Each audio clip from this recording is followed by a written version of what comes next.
Fa amman nafsu fa asyadduha id la yumkinuhu at-tajarrudu anha wala ayyuqahhiraha bimarratin wa yuqim'uha kasyaitan.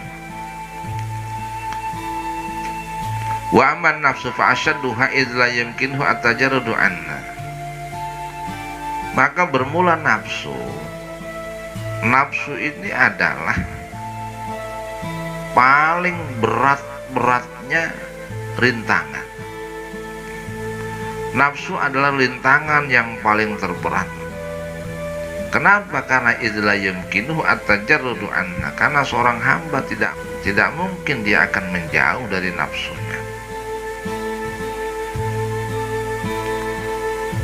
Wala ayyuqahhiraha bimaratin, dan tidak mungkin dia akan mengekang nafsunya dengan satu kali saja. Artinya dengan sesekali nggak bisa. Nafsu kita kekang sekali, nafsu kita jauhkan pamannya sekali, nggak bisa. Ini mesti tiap waktu, tiap detik, tiap menit itu nafsu. Ini yang paling berat. Kenapa? Karena nafsu itu menjadi tunggangan dan alatnya setan, ya. Menjadi kendaraan. Nafsu menjadi kendaraan dan menjadi alat. Menjadi kendaraan dan menjadi alat. Antara ibadah dengan nafsu itu nggak ada keserasian. Nafsu tuh nggak ada yang mengajak kepada ibadah, jarang ya.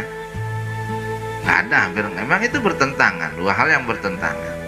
Kecuali Rasulullah, karena nafsunya sudah ditundukkan sehingga beliau maksum terjaga. Artinya apa? Nafsu untuk ibadahnya ada, kalau kita enggak ya.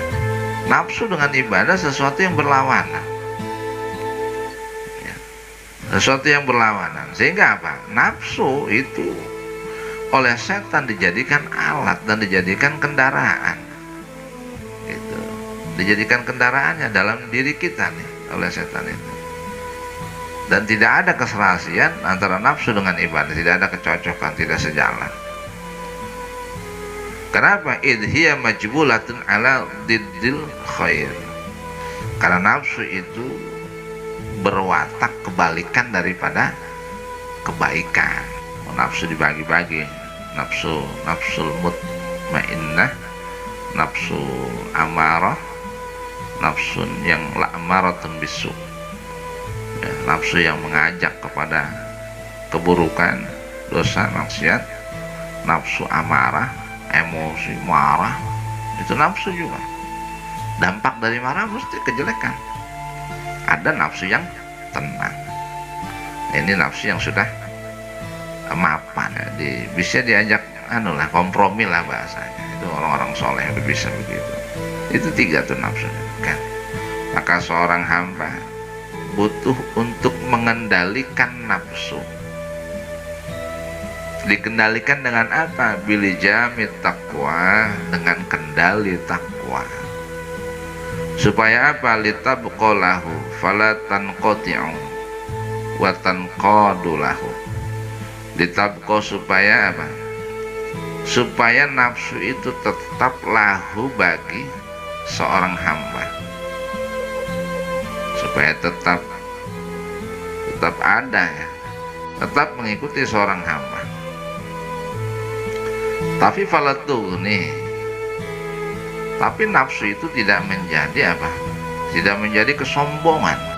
Artinya mengendalikan nafsunya fil masolihi, dalam hal-hal yang baik, wal marosidi, dan marosin pintar, hal-hal yang baik dan cerdas.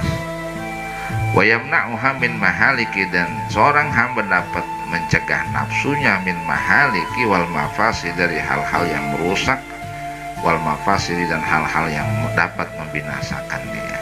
Jadi dikendalikan doang, dibunuh nggak bisa, biarin dia tetap ada di situ ngikutin kita, diarahkan kepada yang baik ya. Fayakhudhu idzan, maka ketika seorang hamba butuh mengendalikan nafsunya dengan kendali takwa, maka dia fi qati hadil aqobati untuk memutus atau menempuh jalan rintangan ini, wa yasta'inu billahi jalla dzikruhu, dan ia meminta pertolongan kepada Allah yang agung sebutannya, ala dzalika, untuk menempuh jalan itu, rintangan nafsu tadi. Roja'a, maka dia kembali ila qasdil ibadati, kepada tujuan ibadah. Fa idzan awaridu ta'tariduhu fatushkiluhu ala iqbali ala maqsudi minal ibadah. Wallahu a'lam bishawab.